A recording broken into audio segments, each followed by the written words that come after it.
All right, well, I talked to Bear. He says we got to keep going. We're just going to finish this last one. He's not going to get off my lap. He's purring away here. So, okay, here we go. Number 18E. Hey, Bear. Hello, my buddy. Hello, my man.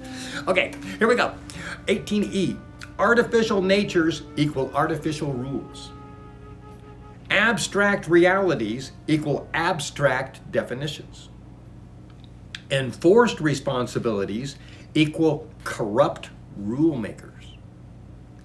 Duty/obligation equals unnatural conduct. Promises equal distrust. All right, let's read those again. That's a lot of information there. I'll kind of go slowly. I'll pause after each sentence. Think about it. Artificial natures equal artificial rules.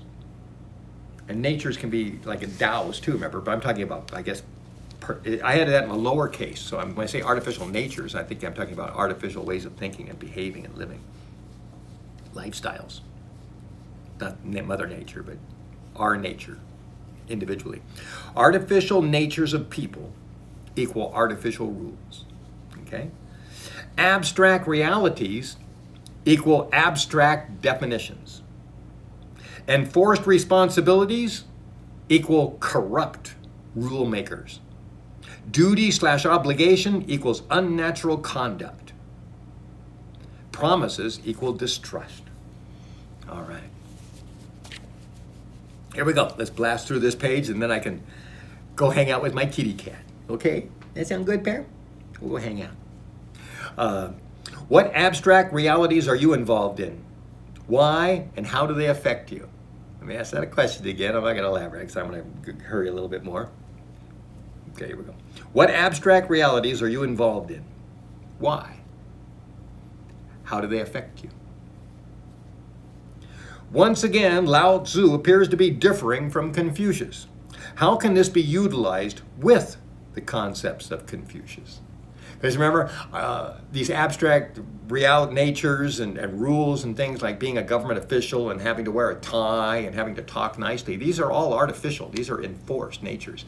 So Lao Tzu is maybe complaining about it, saying, I don't like being a court official and I had to kiss that guy's butt all the time and stuff. So he didn't like those artificial natures. And so he's right, those were artificial, and some of them were not nice, and that's why we're asking, how many of these are you involved in?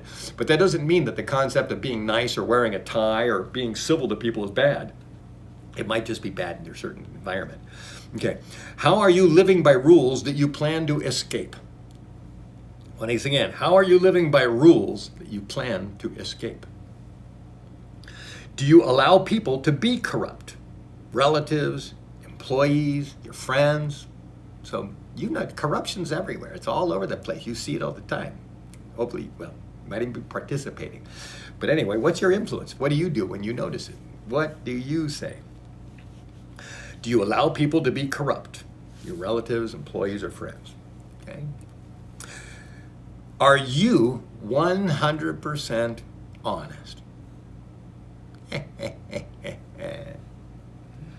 It's tough being, I'd like to think I am. I kind of rather than be honest, I kind of do what Jordan Peterson says, which is, I'm not like Pence, our vice president, who's a professional liar. He skirts around the issues so beautifully. He is just the most amazing liar. You want to learn how to lie? Watch Mike Pence. He does it with such a poker face. He's a professional. He's one of the best. I mean, there's a lot of good liars in the Senate. I mean, they're amazingly good liars. But some of them just don't have to lie. They're just corrupt, and they just say as little as possible. And that's probably the best for them. But the more they talk, the more you can see how dishonest they are. But Mike Pence, oh my goodness, hairs everywhere. Anyway, that guy just lies through he's amazing. I kind of thought he was nice, and I tried to like him, but now that we've seen him in some controversies and watched him do cover-ups, man, he is, like I said, he's a really, really, really proficient liar. Okay, and if he doesn't I'll talk to him face-to-face about that. We'll talk about it. I mean, if he wants to talk to me and prove that he's wrong, I'll talk to him about it. But we'll go over the videotapes, and I'll say, okay, I'll show you where he's a liar. Okay, here we go. Let's get out of this. Do you work differently when your boss is watching? Do you work differently when your boss is watching? Last question. What does it take for you to do your best work? What does it take for you to do your best work? Hey, the Daily Taoist here. Richard Del Conner, better known as Buddha Zhen, or I don't know, maybe I'm not better known by anything. But I'd like to be known by something. And I want it to be good, and I want it to be positive and influence on the world. So let's read what Lao Tzu said and end this. Artificial natures equal artificial rules. Abstract realities equal abstract definitions. Yeah, like make America great. Enforced responsibilities equal corrupt rule makers, like telling people how to vote. That is so corrupt. No party should ever tell people how to vote. Everyone should be voting for the right person. It shouldn't be we shouldn't be hiring people to play football with our government and our Constitution. That's all they're doing. They're playing games. It's team games. It's team sports. They're playing team sports with our democracy. Okay, duty/obligation equals unnatural conduct. Yes, but do it for the right reasons, remember? Maybe it is unnatural to wear a tie and be polite and sit there for a long time and be quiet, but that's your job. Okay, promises equal distrust. And that's why I tell my friends. In fact, somebody asked me about a movie that I've been trying to make for 5 years, a Kung Fu Cowboy movie, which I wrote, got a first place at a contest, one of those film festivals. But anyway, he was calling me, hey, I still want to be a part of your movie. And I said, yeah, I said, my word's good. I said, you're in there, and we were talking. I said, yeah, well, I don't make promises because my word is a promise.